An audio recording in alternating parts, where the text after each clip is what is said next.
Welcome to Travis Baptist Church. My name is Kirk Stowers. I have been a member of Travis Baptist Church since 1997. I am in Logsdon Seminary as a grad student pursuing a master's degree in divinity, which is a credential for biblical scholars. Another student of that school is Stephen Herndon, who's the associate pastor here. The purpose of this presentation is to show you a few pictures of the Holy Land. As part of a school trip this past spring, with the school trip, God showed himself, and this is a presentation to show you a little bit about that. This is not a disciplined exegetical sermon. The purpose of this presentation is that we are just going to have fun tonight. I want you to sit back, relax, and enjoy this presentation. I'm going to show you 160 pictures from 12 different locations in the Holy Land, and we're just going to have fun with it. So this is a midsummer's night. The parents have sat down and the kids are at play. That's what we're going to do today. To get started with, I do see in the back, I see Timoteo Gonzalez and her friend Betty Williams, that both of them, the three of us, we were part of this trip to Israel. It was an exciting trip. It was probably one of the best trips I've ever taken in my life, and the reason is not only was the place significant, but there was a lot to learn. We'd like to start it off by saying shalom. In Hebrew, shalom is peace. It's used as a greeting as well as a departure. As Logsdon students, Timmy and Betty and I, we went over to Israel, and the Nazareth Evangelical College were our hosts. This is a picture of the group of us in front of the Nazareth Evangelical College, a place where they provided us classroom lectures. They provided us the insider information about the place. Whenever you are a visitor somewhere, certainly you want to have the locals tell you where to go, the best things to do, and the culture, and that's how the Nazareth Evangelical College served for us. This is a picture of the cathedral in Joppa. It's the St. Peter's Cathedral in Joppa. Think about, how do we get closer to God? There's a lot of thoughts about this. Some people say that you have to go to church, that you have to dig in the Bible. Something interesting that I found in the book, God, Faith, and Reason. This is written by just a normal person, not a theologian. This is not some deep thinker's book. This is just merely someone who is a normal person, not in the religious disciplines, who writes their practical observations about God, faith, and reason. He wrote the chapter, Where is God? And on page 57, he writes, some people go to church, and in joining a congregation, they are better able to resonate with a higher power. I remember when I was a young boy, I asked about my grandfather, who died long before I was born. The word came down that my grandfather was not a religious man, that he did not go to the temple to pray. Instead, he could be out in nature with his back to a tree and talk to God. In many ways, the same is true for me today. His point is that God reveals himself in a variety of different ways, and that's one of the things that I want to focus on with this presentation, of seeing God's revelation in his creation and what he has laid out for us. Our Sunday school lessons at Travis Baptist Church have been out of 2 Samuel. This is we use the Lifeway material, and we have been studying 2 Samuel, and the key character in there is David. Dr. Charles Swindoll, who is the chancellor of the Dallas Theological Seminary, he wrote the book on David, and he lets us know how important David is. That on page 195, he explains that so powerful was David that 62 chapters of the Old Testament are devoted to his biography, and no less than 59 references in the New Testament call people's attention to this man, more by far than any other biblical character. King David lived about 3,000 years ago, and this was considered to be the golden age of Israel. Our story begins in Bethlehem. Now, if you're like me, you think Bethlehem, oh, I know somebody who was born there. Right, exactly. David was born in Bethlehem. Bet is Hebrew for house, and lehem is bread. It translates to house of bread. Bethlehem is mentioned 52 times in the Bible. I could find it 52 times in the Bible. The earliest mentions are related to David in the book of Ruth. The book of Ruth, if you're not familiar with that, it's a beautiful story of loyalty. Ruth was, the story starts out with death and tragedy. Ruth is loyal to her mother-in-law, Naomi. They move to a different land. and Ruth meets up with Boaz. Boaz is generous. He's also loyal to his family. Ultimately, Ruth and Boaz get married, and they live happily ever after. Amen. So our stop in Bethlehem, we went to what's called the Shepherd's Field.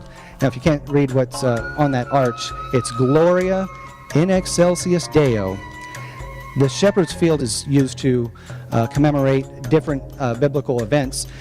Like there's Timmy and Betty, and they've got some great gardens. They've got this fantastic cave that has been used for centuries.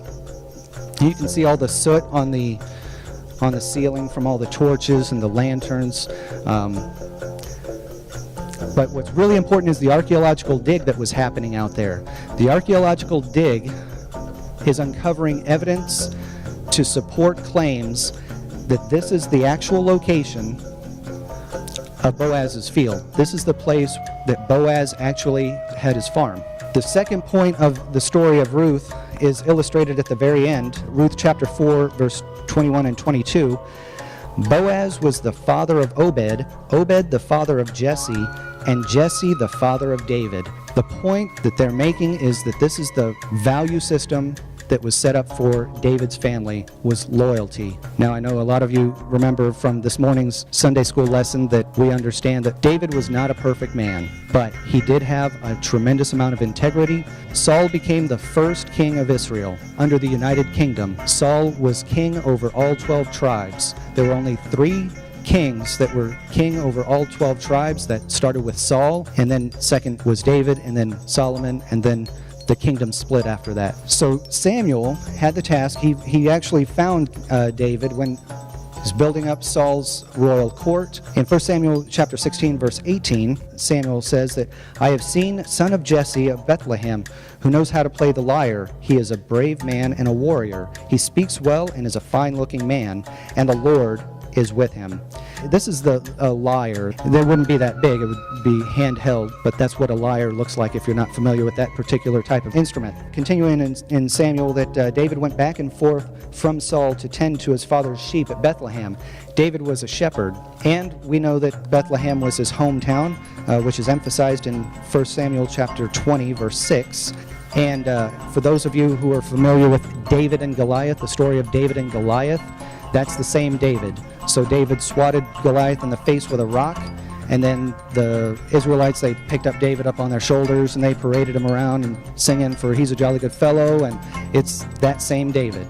Well, that made Saul, the king of Israel, jealous, and he actually became an enemy to David, and he sought to kill David.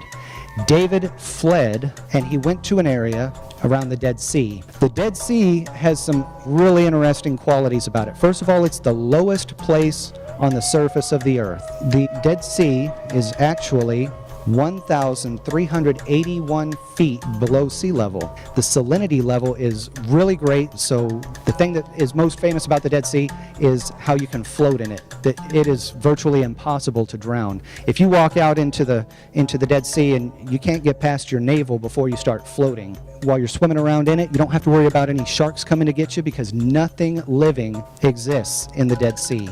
Another quality about it, it creates conditions where by the shore it's very fragile, and there's these voids that will develop, and you can actually be walking out on the soil and it collapses from beneath you, and it's more dangerous than quicksand. Approaching the Dead Sea, the shore of the Dead Sea, is a very dangerous thing, so if you go there, it has to be certain specific maintained beaches on the Dead Sea. This is a picture that's Shelley, one of our classmates. The mountains are very near the shore of the Dead Sea, and there are some very steep cliffs, and this area is a desert like what you think of as a desert, and it is some spectacular views. So this is us up on Masada, and we're looking east over to the Dead Sea. In this area are all the caves that you may have heard of in Sunday school classes. It is amazing to see all these caves all over the place.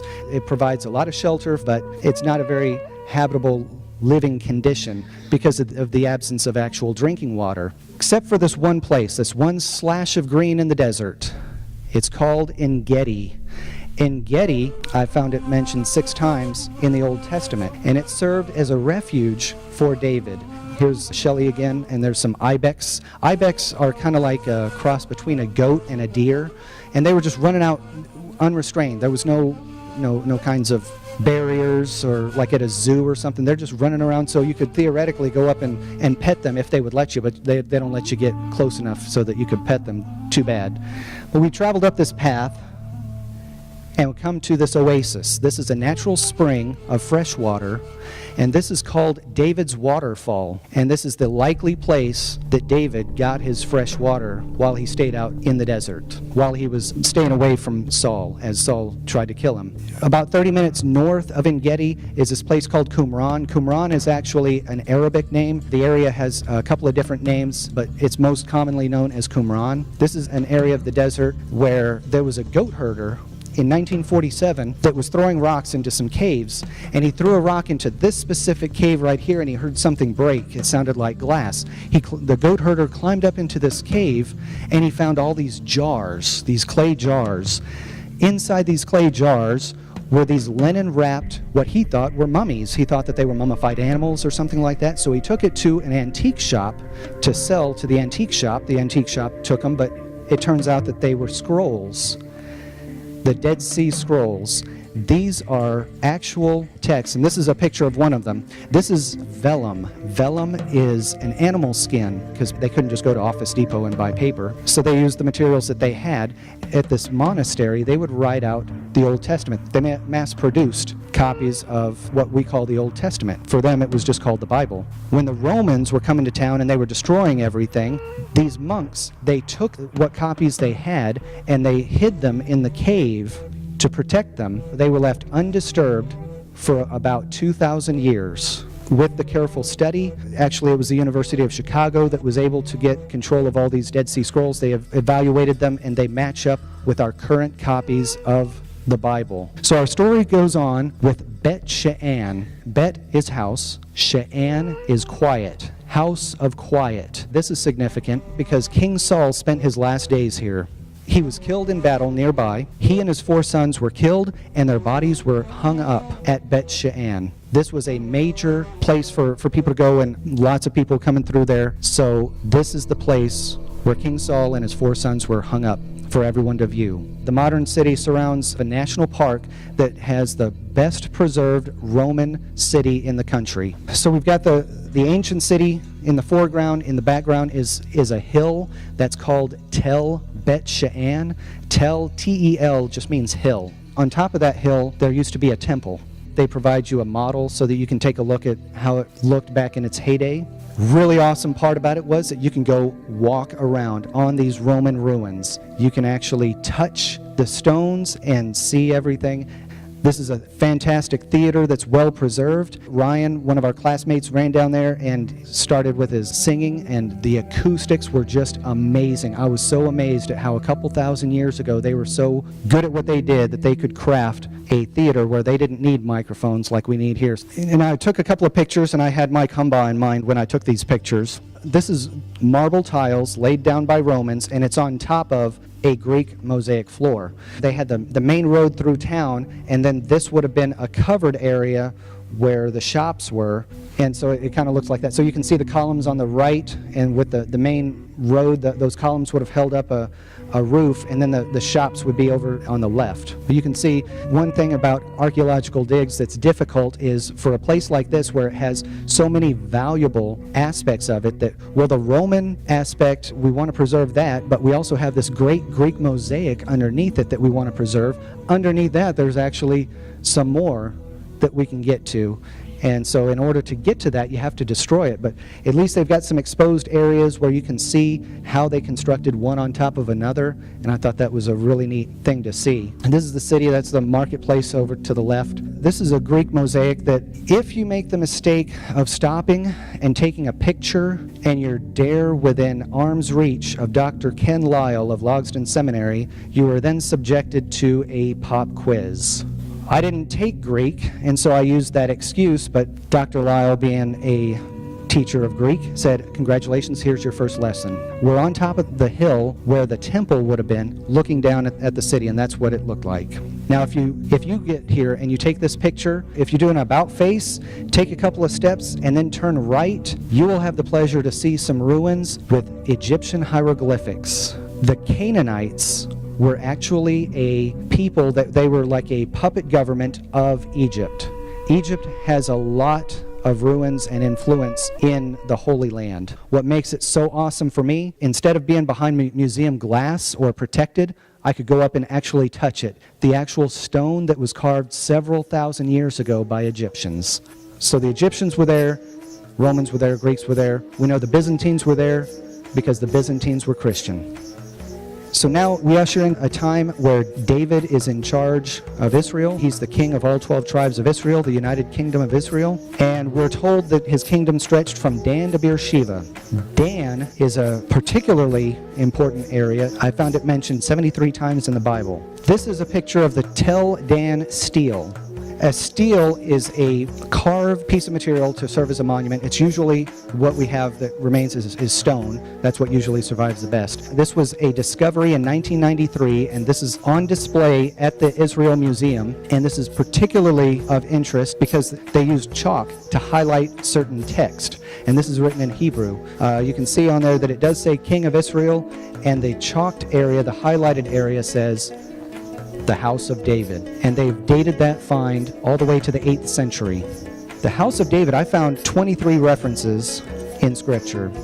In 2 Chronicles chapter 21, verse 7, "Nevertheless, because of the covenant the Lord had made with David, the Lord was not willing to destroy the house of David. He had promised to maintain a lamp for him and his descendants forever."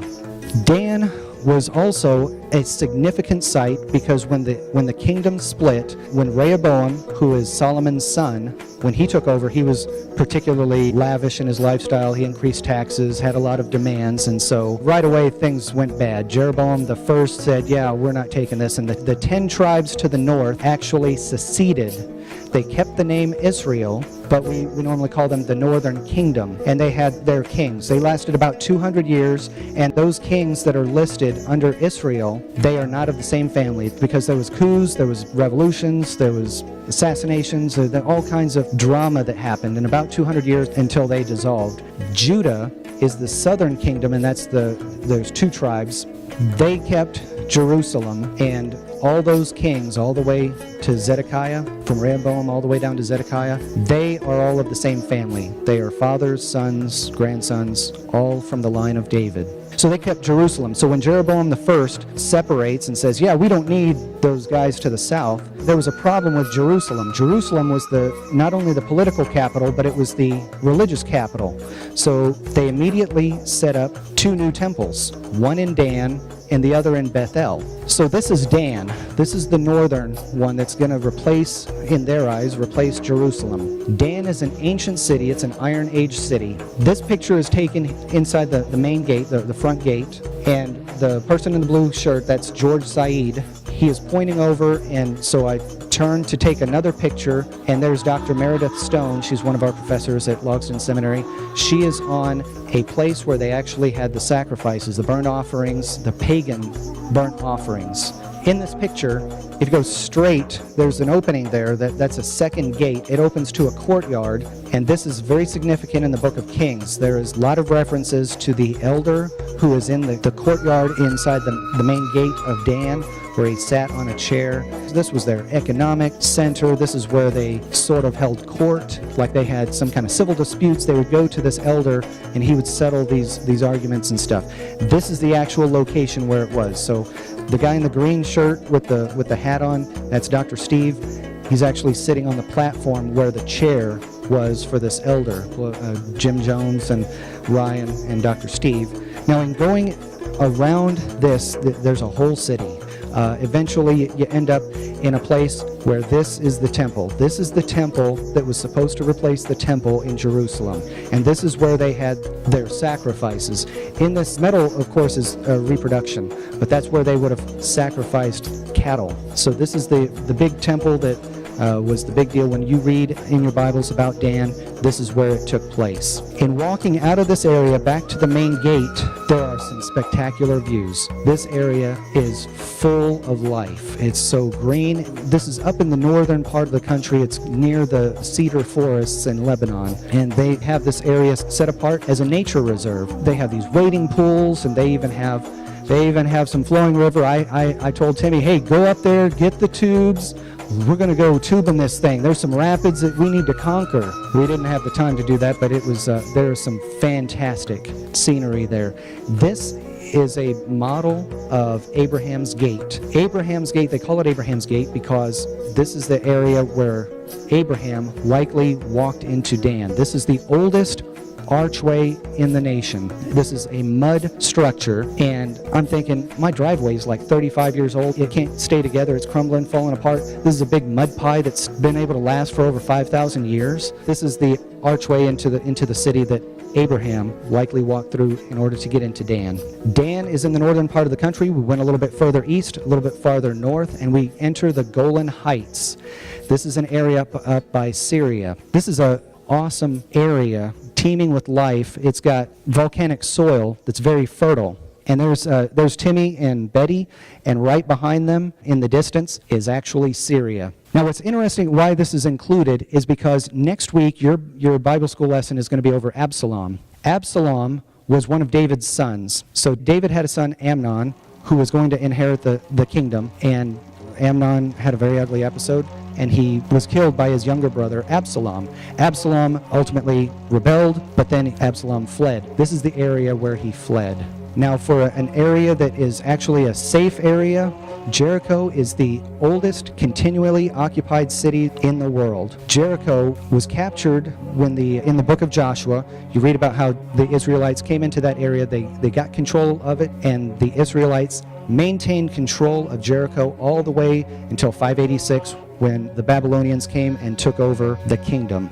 Jericho is sort of between Jerusalem and the Dead Sea. This here is Mount Temptation. This has a New Testament reference. This is where traditionally they believe that Jesus was taken up by Satan to view the world, because on top of this mountain, on a clear day, you can see Jerusalem, turn around and see the Dead Sea. So if you look above my head, there's this red wall. If you go a little bit further up, there's a building up there. That's actually a Greek Orthodox monastery, and they control access to the top of the mountain. This is basically what Jericho looks like today, just a normal city.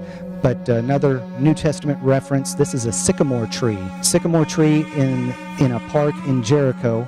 And for those of you who remember your New Testament, that Jesus was walking through Jericho, and there was a big crowd, and it prevented this one small guy from being able to see, so this small guy climbed up the tree, and that was Zacchaeus.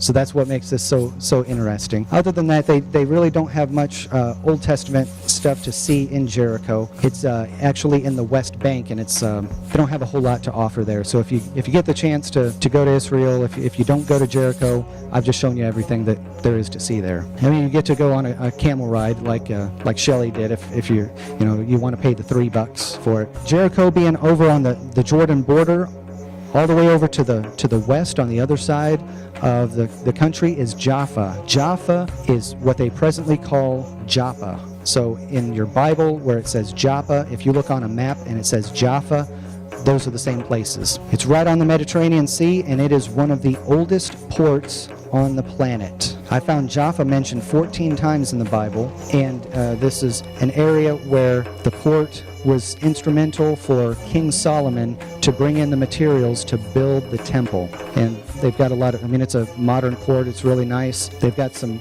really neat streets going through there, and this was the area where at the end of World War II, there was a great influx of Jews that had survived the Holocaust. They went to Jaffa. That's where they imported into the country. And they actually started a suburb of Jaffa, Tel Aviv. So Tel Aviv, one of the largest cities in the Middle East, and it rivals New York City, Paris. It is a modern, definitely more modern than any city in the United States that I could think of. This is a happening place, and it's actually just a suburb of Jaffa.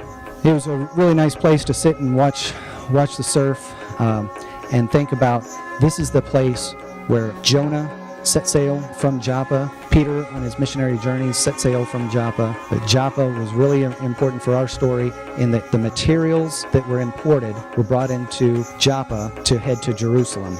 Before going to Jerusalem, Megiddo. Megiddo is the place where kings die.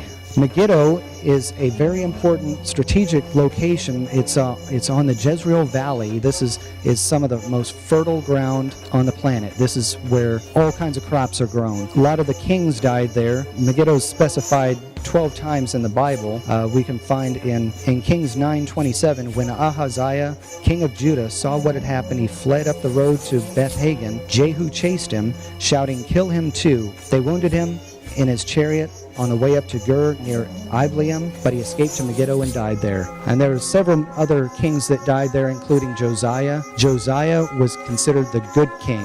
Josiah was a very well-loved king because he was one that was turning Israel back to the Torah. Josiah was killed in Megiddo. This is what the place looks like. This particular field was a battleground that our guide, the way he put it, was this ground has been irrigated more by blood than by water. This is one of the most active battle sites on the planet. The gate for Megiddo, they have a preserved portion that was actually constructed by Solomon. This is that wall. This is a sacred area. This is an excavation currently going on by the University of Chicago. But one thing that I found very interesting was there was a tunnel that was dug.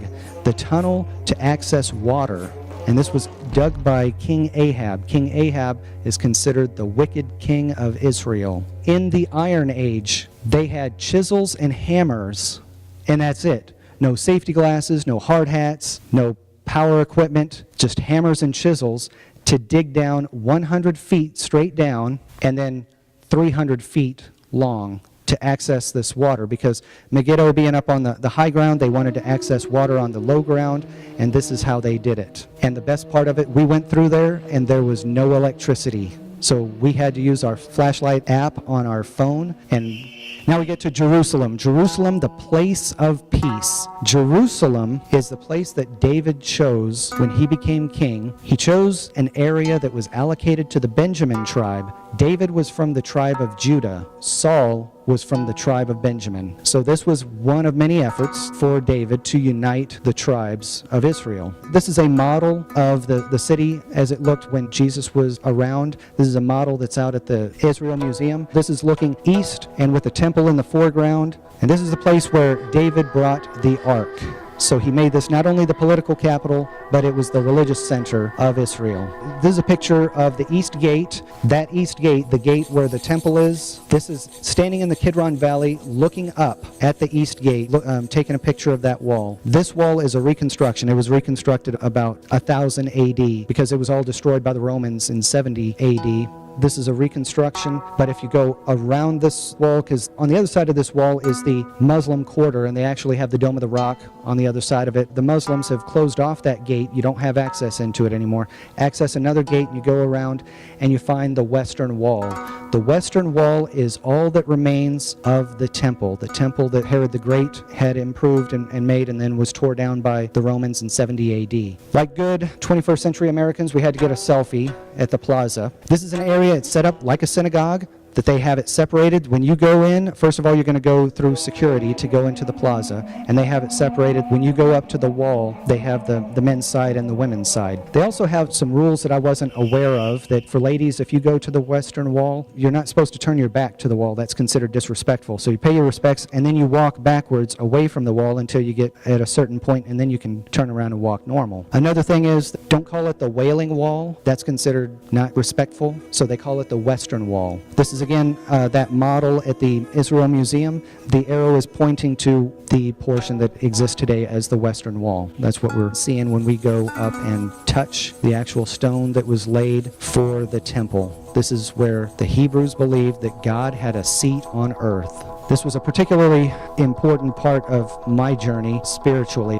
Speaking of walls, after Jerusalem was destroyed by the Babylonians in 586, there was a group of Hebrews that were allowed to go back to Jerusalem to rebuild. And in order to be safe, they had to build walls. And there's a portion of Nehemiah's wall that still exists today. The southern part of Jerusalem is a community called the City of David. This is considered to be the boundaries of where the city existed when David was there. And they do have that as a national park. This here is an excavation of David's palace. This is the view from that area overlooking the Kidron Valley. From this view, if you just panned left, eventually you would make it over to the Mount of Olives. Nehemiah built part of his wall in this area also. Jerusalem is set up on a plateau. It's high up, and there was a Gihon spring down below that King Hezekiah decided they needed to access that water and deny if anyone were to come and do a siege on the city. This Gihon spring is drinking water that they want to bring into the city, and so Hezekiah's tunnel was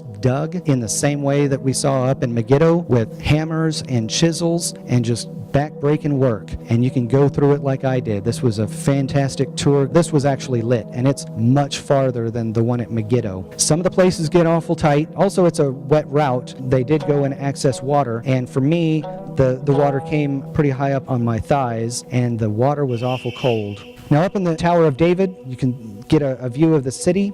And there's Hezekiah's pool. Hezekiah's pool and tunnel are mentioned, of course, in 2 Kings chapter 20, verse 20. This was not a pool for swimming. This was their water storage area. So when they accessed the water from the Gihon spring, they stored it in Hezekiah's pool. And this is what it looks like today. They closed off the area to public view because it's surrounded by residences that use it as a dump. It's all dried up, but at least you can see it from the Tower of David.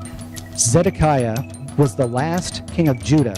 They call this Zedekiah's cave because there are people who believe that this is the place where Zedekiah hid when King Nebuchadnezzar and the Babylonians came to town. How Zedekiah was able to escape is that he hid in this cave and then made a break for Jericho, where he was captured and then he was actually brutally executed. This is also called Solomon's Quarry. So if you see Solomon's Quarry, Zedekiah's cave, they're both the same thing. This is an artificial cave. It was dug by King Solomon's demand, and it's a place where they quarried the rock for the temple. Spend the $6 to go in there. I was amazed. It is an artificial cave all dug by hammers and chisels, and there's just room after room, and it kept just expanding, and they didn't even let us access all the places. They made these rooms so that the place wouldn't collapse on itself. So they have these walls and then these openings that you can pass through to go into more and more rooms. It was a fantastic exploration. And then we have the Mount of Olives. The Mount of Olives, this area is the oldest active cemetery on the planet. This is where people get buried in order to have a front row seat for God's judgment. And this is a view on the Mount of Olives. These are the tombs. They have them all above ground, or they have the raised area above ground so you're not walking on any person's grave. And the stones are left there by loved ones. That's how they mark that a loved one passed through. They leave the stone. They don't leave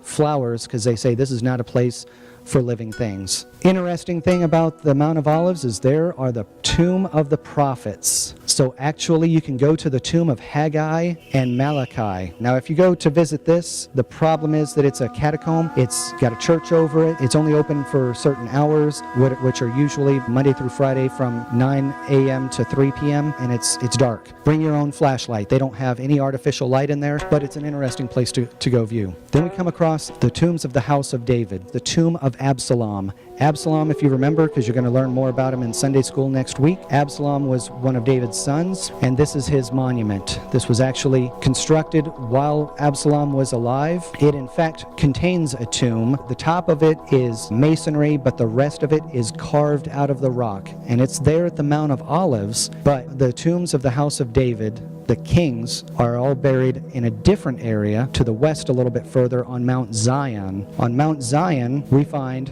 among others, King David's tomb.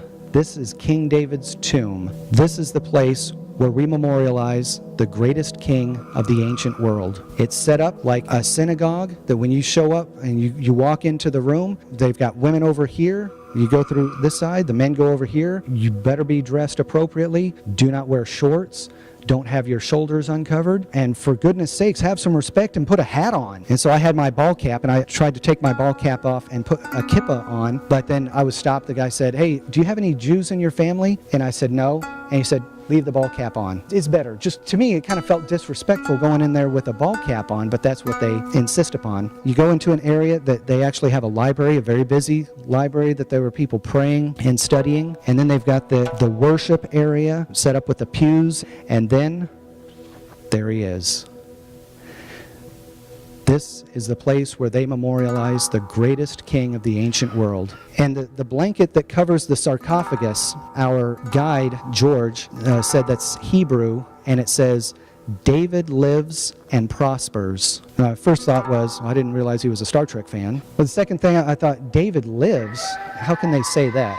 Well, if we remember just a little bit earlier about the Davidic covenant, that David lives through his family, starting with David, the golden king, moving on to Solomon, his son, the wise king, to Solomon's great-grandson Josiah, the good king, to Josiah's great-grandson Jesus, who is the King of Kings. And his kingdom is not of this world. King David's palace is in ruin. His body is decomposed, but he lives forever because the kingdom is not of this world. If you're not familiar with the Hebrew language, that there is no word for family in Hebrew. They use the term house.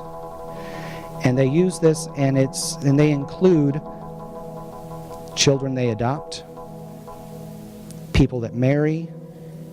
It's not just the blood, but it is actually the people who are closest to them that live in their house that we may call family.